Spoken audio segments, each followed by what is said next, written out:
ചാരിറ്റിയുടെയും ആത്മീയതയുടെയും മറവിൽ എന്ത് വൃത്തികേടും കാട്ടിക്കൂട്ടുന്നവരുണ്ട് നമ്മുടെ നാട്ടിൽ.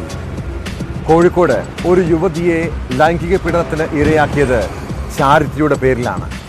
കുറ്റിക്കാട്ടൂർ സ്വദേശിനിയായ യുവതിയുടെ പിതാവിൻ്റെ ചികിത്സയ്ക്കായി സഹായിക്കാമെന്ന് വാഗ്ദാനം ചെയ്തായിരുന്നു പീഡനം. മലപ്പുറം സ്വദേശി വാഖിയത്ത് കോയക്കെതിരെയാണ് പരാതി.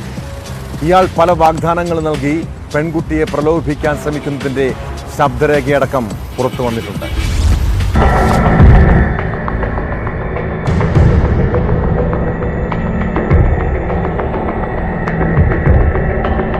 കോഴിക്കോട് നഗരത്തിലെ സ്വകാര്യ ആശുപത്രിയിൽ കഴിഞ്ഞ ദിവസം യുവതിയുടെ പിതാവ് ശസ്ത്രക്രിയയ്ക്ക് വിധേയനായിരുന്നു.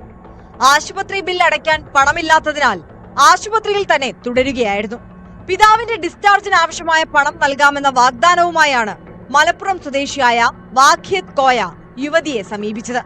എന്നാൽ മോശമായ സമീപനമാണ് ഇയാളിൽ നിന്നുണ്ടായതെന്ന് യുവതി പറയുന്നു. 26-ാം തീയതി ഇങ്ങനെ അതിന് തലേന്ന് ഇതിങ്ങനെ ഉപ്പന്റെ സഹായിക്കാൻ വേണ്ടിയിട്ട് വന്നതാണ്. ഒരു മെയിനായിട്ട് പറഞ്ഞത് എന്നെ പഠിത്തത്തിന്റെ കാര്യമാണ് പറഞ്ഞത്. വിദ്യാഭ്യാസത്തിന് ഒക്കെ പഠിപ്പിച്ച് നല്ലൊരു നിലയിൽ എത്തിക്കാന്നൊക്കെയാണ് പറഞ്ഞത്. അങ്ങനെ സ്വർണവും പണമൊക്കെ തരാം അങ്ങനെയൊക്കെ പറഞ്ഞത്. അപ്പോൾ എനിക്ക് എന്താ ഇവർ പറയുന്ന ഉദ്ദേശിക്കുന്നത് എനിക്ക് മനസ്സിലാവുന്നില്ല. മൂപ്പര് ഒക്കെ ഓപ്പൺ ആയിട്ട് പറയാൻ തുടങ്ങിയത്, അതായത് മരുന്ന് കൊടുത്തിട്ട് വയനാട്ടിലേക്ക് നമുക്ക് പോവാം, വയനാട്ടിലേക്ക് പോയിട്ട് ഇങ്ങനെ റൂം എടുത്തിട്ട് ഇങ്ങനെ ശരീരം തമ്മിൽ ഒന്നായാലേ എനിക്ക് എന്തും മടി കൂടാണ്ട് എന്നോട് പറയാനുള്ളൊരു സ്വാതന്ത്ര്യം എനിക്ക് ഉണ്ടാവുള്ളൂ എന്ന് പറഞ്ഞു. ഞാൻ ഒന്നും മിണ്ടാത്ത കാരണം അപ്പ എന്റെ പെട്ടെന്ന് എന്റെ കയ്യിൽ കയറി പിടിച്ചു, കൈ കോർത്ത് പിടിച്ചു. പിന്നെ എനിക്ക് അവളുടെ ഉമ്മയും തന്നായിരുന്നു. ഹോസ്പിറ്റലിൽ എത്തി അവിടെ നിർത്തിയിട്ടപ്പം പെട്ടെന്ന് തന്നെ കയറി പിടിക്കാൻ വന്നു. അപ്പൊ ഞാൻ വേഗം കാറ് തുറന്ന് ഞാൻ വേഗം റൂമിലേക്ക് പോവാ ചെയ്തത്. ഇയാൾ വാഗ്ദാനങ്ങൾ നൽകി പെൺകുട്ടിയെ പ്രലോഭിപ്പിക്കാൻ ശ്രമിക്കുന്നതിന്റെ ശബ്ദരേഖ അടക്കമാണ് പരാതി നൽകിയിരിക്കുന്നത്. ഞാൻ ഇന്നെക്കൊണ്ട് കഴിയുന്ന എല്ലാ മേഖലയും നോക്കി മോളെ. എനിക്ക് നിങ്ങളെ രക്ഷിക്കാനും നിങ്ങളെ കൂടെ നിർത്താനൊക്കെ എനിക്ക് താല്പര്യമുണ്ട്. പക്ഷെ എൻ്റെ സാഹചര്യം മാർച്ച് മാസം കഴിയാതെ എനിക്കൊന്നും പറ്റൂല.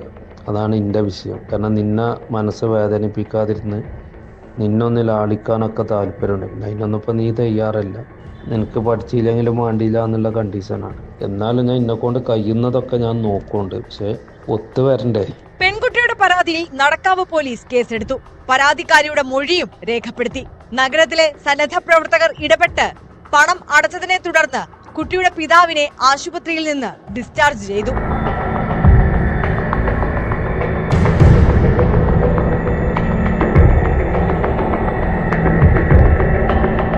ന്യൂസ് 18 കോഴിക്കോട്.